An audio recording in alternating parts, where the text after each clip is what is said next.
La siberiana s'ha deixat veure per Sabadell. El fred i la neu van arribar dijous a la ciutat, deixant una fina capa de neu que va durar poques hores. La previsió és que el fred continuï uns dies més.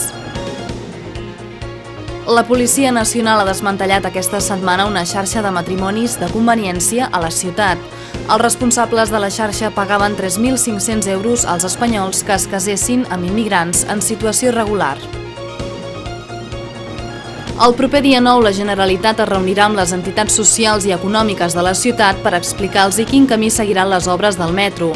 Sabadell Comerç Centre, per la seva banda, demana que s'urbanitzi el passeig de la plaça Major i plaça Espanya aquest any.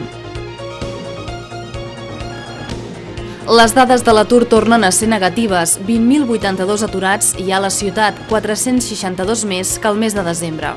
A l'estat espanyol ja hi ha 4.600.000 desocupats.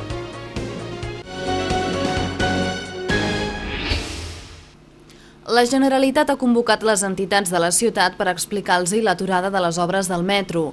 La cita serà el proper 9 de febrer al casal Pere IV. Amb aquesta reunió es vol donar un impuls al projecte que s'ha paralitzat de forma temporal. D'altra banda, els directors dels mitjans de comunicació i entitats econòmiques de la ciutat s'han reunit aquesta setmana amb l'alcalde. Així, l'Ajuntament els ha informat del camí que prendran les negociacions sobre el metro a partir d'ara. A la reunió, l'alcalde Manuel Bustos ha formulat propostes per accelerar la urbanització de la superfície, un dels punts que més preocupa els comerciants. Des de Sabadell Comerç Centre valoren la reunió de forma positiva. En paraules del seu president, Josep Maria Porta, el més important ara és que es condicioni la superfície del passeig de la plaça Major i de plaça Espanya aquest any. També consideren prioritari que el pàrquing entri en funcionament. Si no, diuen, la ciutat no podrà ser competitiva. Les persones amb discapacitat a Sabadell ja poden gaudir de l'edifici La Carena gràcies a la fundació privada Atendis. Es tracta d'un projecte finançat per la Generalitat, l'Ajuntament de Sabadell, la Fundació 11, el Ministeri de Sanitat, Política Social i Igualtat, a més de les obres socials i fundacions de diverses caixes i bancs. A l'acte inaugural hi han assistit el president de la Generalitat, Artur Mas, i el conseller de Benestar Social i Família, Josep Lluís Claries. A més, hi ha estat present l'alcalde de Sabadell, Manuel Bustos, i la presidenta d'Atendis, Joaquima Júdez. L'alcalde de Sabadell ha agraït a la Fundació l'esforç d'Atendis per dur a terme aquest projecte que ajudarà a la millora de la qualitat de vida d'un segment de la població. Permeteu-me que digui gràcies. Gràcies a tu, i al senyor Valdevell, i a l'Anna, i a la directora, i als que estan fent possible des del voluntariat cada dia donar resposta a Xaloc, a Xalès, a la PDP, a tantes entitats, a CIPO, a tantes entitats que fan possible que els més especials de la nostra ciutat se sentin especials, perquè estem al seu costat. Artur Mas, per la seva banda, ha volgut destacar la tasca de fundacions com Atendis que donen un valor afegit al conjunt del país. I jo, per tant, com a president de Catalunya, jo vull acabar aquest Parlament felicitant a tothom que ho fa possible i dient-li a la Joaquima i a tots vosaltres, a totes les persones que ho heu fet possible a través d'aquest somni perseguit i d'aquests esforços multiplicats, dir-vos que contribuïu no només a fer més fàcil la vida de persones especialment necessitades, que també, que és el primer objectiu, sinó que sobretot contribuïu a donar-li un alt valor, en el millor sentit de l'expressió, en el nostre país, a Catalunya. La presidenta de la Fundació Privada Atendis, Joaquima Júdez, ha tret mèrits a la Fundació i ha donat importància al conjunt de la societat. La Carena l'hem fet tots. Som la seva força i la seva veu. Ells no demanen mai res. Ells accepten tots el que se'ls dona. En el seu nom, doncs, moltíssimes gràcies. La Carena és un edifici construït a la zona de la masia de Can Roqueta. El nou centre té dues residències. Una d'elles, el centre Bauma, té cabuda per a 60 persones amb discapacitat intel·lectual. La darrera, el centre Aral, amb espai per a 30 persones amb el mateix problema en graus menors i associat a trastorns de la conducta. A més, també posseeix el centre de dia La Plec. L'Ajuntament de Sabadell ha aportat al projecte 150.000 euros i el solar de més de 10.000 metres quadrats. Gràcies a aquest projecte es milloren els serveis per a persones amb discapacitats intel·lectuals i, per tant, la qualitat de vida d'una part de la societat.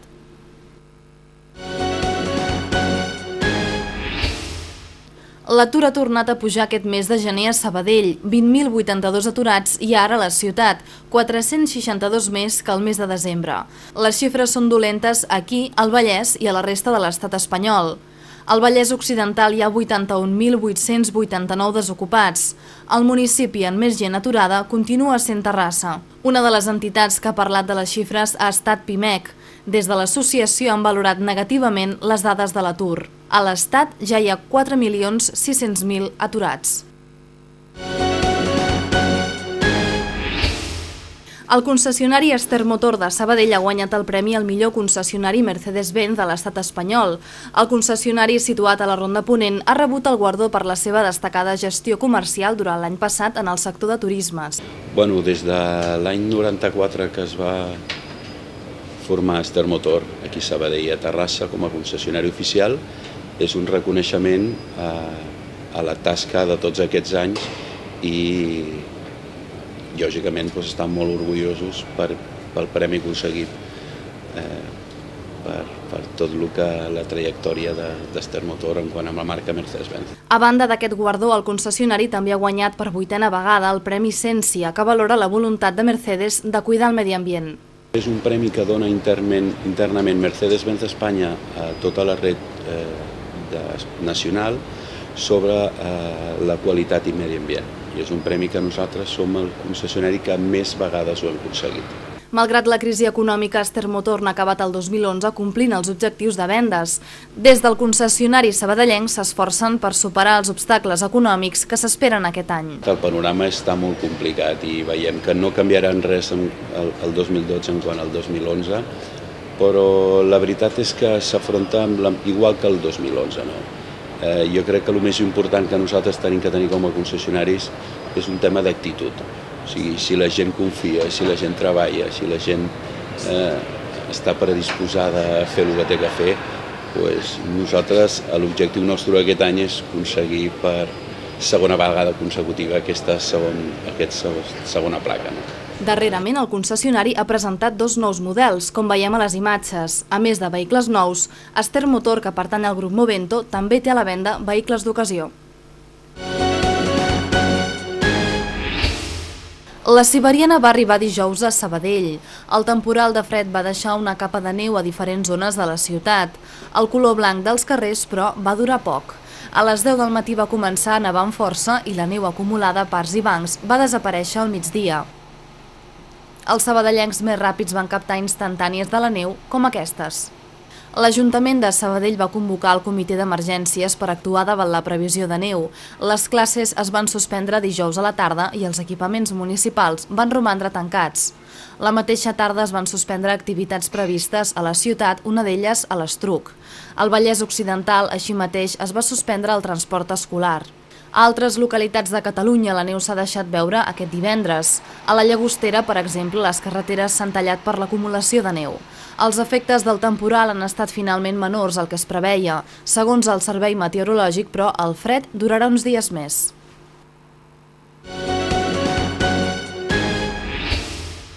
L'Escola Teresa Claramunt de Sabadell no vol una tercera línia. Per això aquesta setmana s'ha manifestat a les portes del centre. Alumnes, professors i pares han tallat la carretera Molins de Rei durant uns minuts per tal de rebutjar aquesta imposició. No hi ha espai per més alumnes. Les instal·lacions no estan adaptades per acollir a més estudiants. Així ho explica la presidenta de l'Associació de Mares i Pares. Vam fer una reunió amb tots els pares de l'escola. Creiem que es poden trobar altres opcions abans d'encabir aquests nens en aquesta escola, ja que això faria que tinguessin problemes degut a l'espai, perquè sí que actualment podem arribar a tenir alguna sala, però s'hauria d'adequar. Aquest fet de tenir aquests 25 nens ens tindríem problemes amb el projecte educatiu que hi ha al centre, amb el fet dels desdoblaments que hi ha actualment, amb la manera d'ensenyar actualment que hi ha al centre, així com problemes amb el menjador perquè no es podien encabir tots els nens, amb les sales de psicomotricitat que és on dormen els més petits que tampoc es podien encabir i que portarien una sèrie de problemes. A l'escola la trama s'havien de fer unes obres que encara no han començat i per això ara s'ha de buscar espai a centres del voltant, com el Teresa Claramunt, al barri de Gràcia. La decisió es va prendre a finals de l'any passat.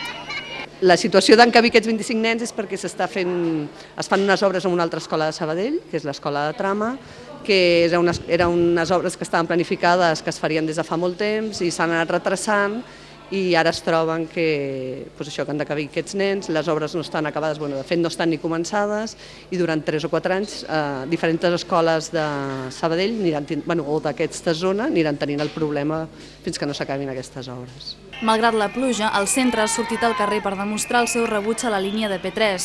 Si es fa la tercera línia, un total de 25 nens i nenes de la Trama entrarien a formar part de l'escola.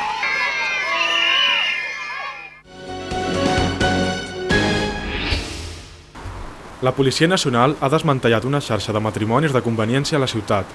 Els responsables de la xarxa pagaven 3.500 euros als espanyols que es casessin amb immigrants en situació irregular. Hi ha 38 detinguts per delictes de falsedat documental, fals testimoni i contra els drets dels treballadors. Durant 2 anys, els responsables havien realitzat 29 matrimonis il·legals entre ciutadans dominicans i espanyols a 4 parròquies de Sabadell. Un bar de la Concòrdia i un locutori de Can Uriach, entre d'altres, estaven implicats en la trama. La comissaria i la Fiscalia de Sabadell han liderat la investigació.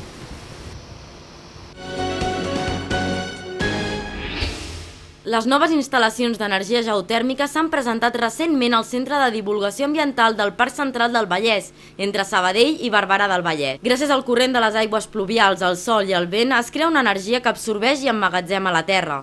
A partir dels 2 metres per sota del sol, la Terra té una temperatura de 15 graus, independentment de l'època de l'any. L'energia geotèrmica sorgeix d'aprofitar aquesta energia perforant la Terra i mitjançant uns fluids conductors transportar la calor. Amb l'ús d'aquest sistema es podrà estalviar fins a un 45% del consum elèctric. L'alcaldessa de Barberà del Vallès, Ana del Frago, ha explicat que aquest és un bon camp d'incidència tant per crear ocupació com per treballar per la sostenibilitat. També ha dit què s'espera del Parc Central del Vallès. I per això treballem des del Consorci, és que pugui ser un centre de referència en tots aquests àmbits. Anem mica en mica amb la mesura que podem i sobretot anem amb la complicitat i el concurs amb els diferents convenis amb el gremi d'instal·ladors i aprofitant i posant a l'abast de tothom tots els recursos que els 2 municipis i el propi Consorci tenim. Per la seva banda, el tinent d'alcalde d'Urbanisme i Espai Públic de l'Ajuntament de Sabadell, Joan Manau, ha parlat de la importància de l'energia renovable.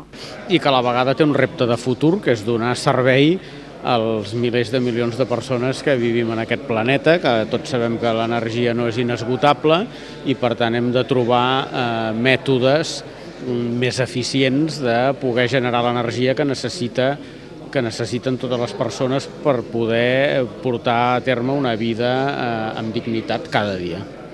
Finalment, el director del Parc Central del Vallès, Pere Molero, ha parlat de les diverses vessants del Parc Central del Vallès i del projecte de futur. Tenim aquestes 3 vessants, aquesta nova instal·lació, la de climatitzar d'una manera molt eficient els espais del parc, els espais interiors en aquest cas, la formació que hem parlat i la divulgació d'aquesta energia sostenible. El proper projecte que tenim al cap, que tant de bo puguem tirar endavant amb la col·laboració de tots, la biomassa. En definitiva, amb aquest projecte conjunt de l'Ajuntament de Sabadell i el de Barberà del Vallès, es pretén estalviar energia i contaminar menys el medi ambient. De fet, amb l'energia geotèrmica, les emissions de CO2 són pràcticament inexistents. Així ens trobem més a prop de la consolidació definitiva del Centre de Divulgació Ambiental, que té l'objectiu de fomentar les energies renovables i l'eficiència energètica.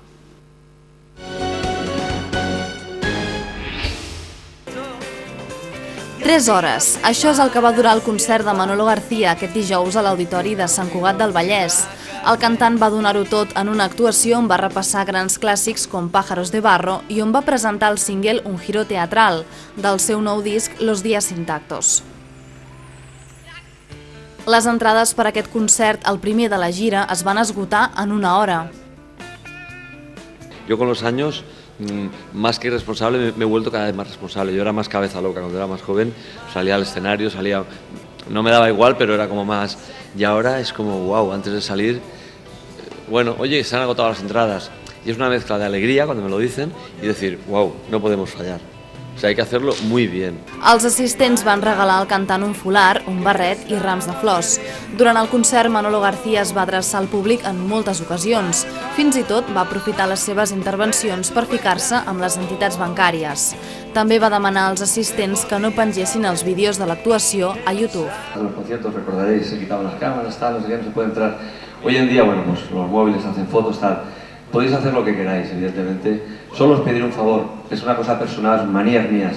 No lo metáis en YouTube, por favor. Lo pido a todos. L'actuació era, encara que no ho semblés, un assaig obert al públic. La gira real començarà el 10 de febrer a Roquetes de Mar, Almeria. Manolo García passarà després per Màlaga, Jaén i Córdoba, entre molts altres llocs.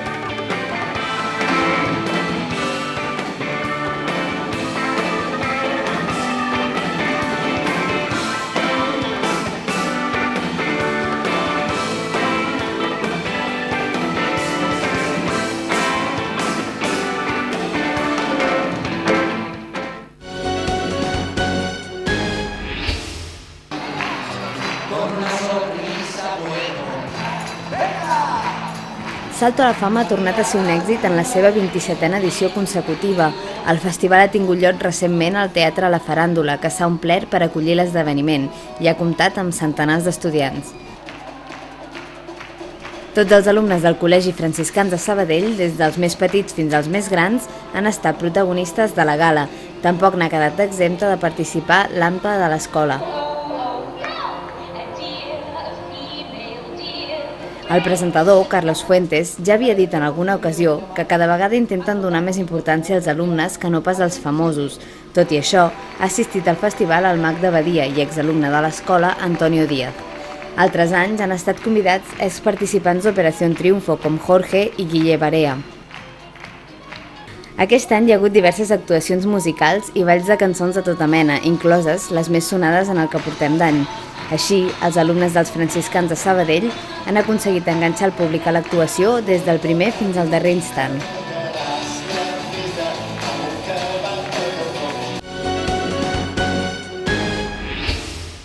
L'Estruc ja ha fet pública la seva programació fins al proper mes de juny. Així podrem gaudir de més d'una trentena de propostes artístiques que aplegaran diversos gèneres, com la dansa, el teatre, la música, les performances i diversos tallers. Tots els espectacles tenen com a denominador comú una qualitat molt elevada.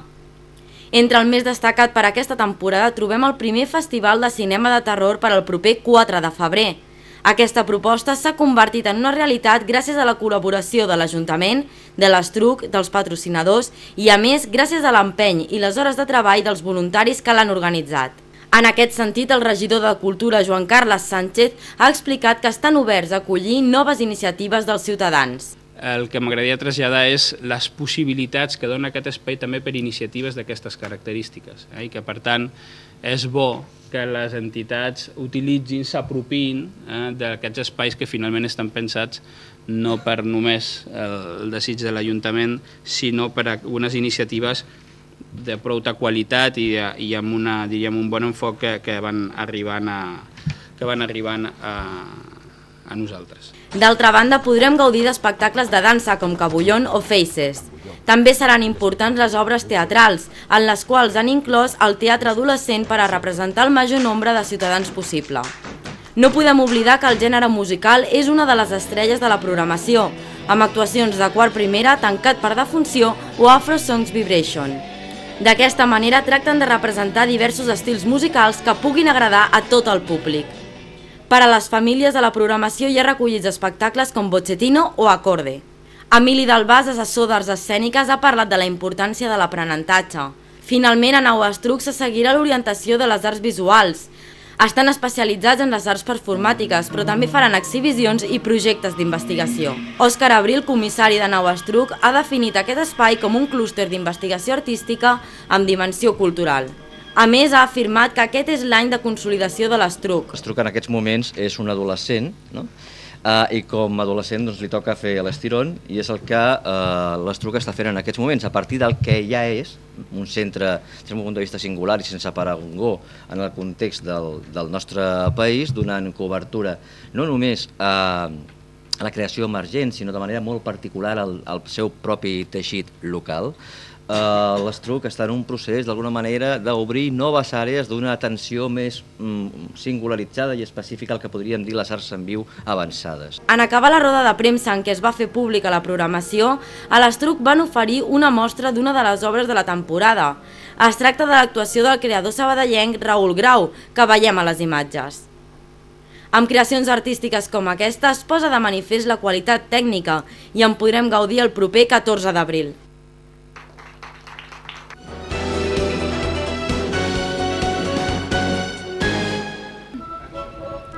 25 anys de música, 25 anys d'emocions.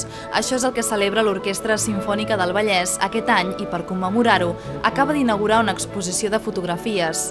No són imatges dels concerts que s'han fet fins ara, com podríem imaginar, sinó dels seus músics. Una selecció de les millors fotografies es pot veure aquests dies al Casal Pere IV de Sabadell. En ella apareixen els músics amb els seus instruments en blanc i negre i una posició divertida. El més curiós és que un dels músics de l'orquestra és l'autor de la mostra. Bueno, va sortir perquè estàvem pensant com celebrar el 25 aniversari de l'orquestra i un dia parlant amb l'Alberto, el gerent, vam dir com podíem fer i potser si fas una foto dels teus companys podíem fer una exposició i bueno, treballem-lo, no? I fa 3 mesos vam començar a fer fotos tothom de l'orquestra i mira, va sortir això. L'objectiu de l'exposició és donar a conèixer la història i el futur de l'orquestra, una orquestra que ha evolucionat per apropar-se a nous públics. Sobretot des de fa 3-4 anys cap en si, el projecte de l'orquestra ha sigut sobretot innovar, crear públic nou i penso que anem en bona línia perquè, com s'ha vist des de fa uns anys cap així, no estem fent el típic concert d'obertura, sinfonia, tota l'orquestra estàtica, sempre han hagut moviments, fa poc vam fer un concert que el cor es movia, actuava, són concerts molt dinàmics i en tot això estem intentant crear públic nou i que l'orquestra no vagi en declivi tant lo musical com en lo personal. Hem volgut sobretot centrar-nos en qui som ara i què volem en el futur. No en recollir tota la informació de 25 anys d'història, dels quals estem absolutament orgullosos, però el que hem volgut sobretot és aprofitar el present. Som una orquestra en un procés de transformació, fa 3 anys que estem creixent en una direcció molt determinada, que és ser una empresa de la cultura amb idees noves de molta qualitat i que entén que estem en una situació en què la societat està canviant i per tant havien de ser diferents i hem volgut proclamar aquesta diferència. En el meu cas, jo vaig entrar a l'orquestra el 2003 i la veritat que em vaig sentir moltíssim afortunat perquè era com una recompensa de tot l'esforç de tants anys d'estudi i a partir de llavors ha estat una època de creixement tant musical com personal perquè estem rodejats de músics magnífics i amb molt bon rotllo, perquè a l'orquestra a tots ens portem molt bé, hi ha molt bon ambient. A la inauguració, el Quintetíssim, un conjunt format per membres de la secció de vent de la Simfònica, va interpretar algunes peces. També van assistir a l'acte representants institucionals, tot plegat per celebrar 25 anys d'emocions.